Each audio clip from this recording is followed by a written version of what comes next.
موزے کے اوپر مسح کر کے نماز پڑھنا کیسا ہے؟ کیا ایسا کرنا جائز ہے؟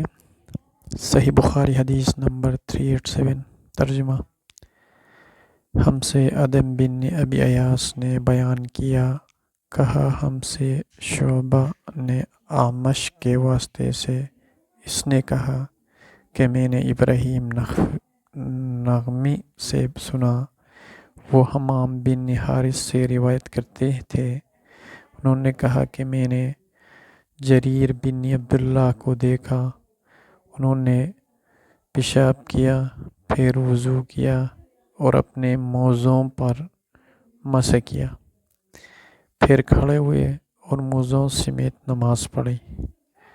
آپ سے جب اس کے متعلق پوچھا گیا تو فرمایا کہ میں نے نبی کریم صلی اللہ علیہ وآلہ وسلم کو ایسا ہی کرتے دیکھا ہے۔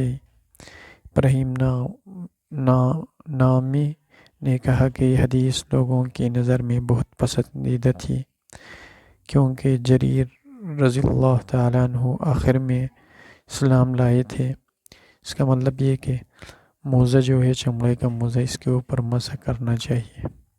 ایک دم مسح کرو، جب تک نہیں نکالو گے تب تک نماز پڑھ سکتا ہے۔ تو اللہ تعالیٰ ہمیں عمل کرنے کی توفیق عطا فرمائے۔ وآخر دعوانا الحمد للہ رب العالمین۔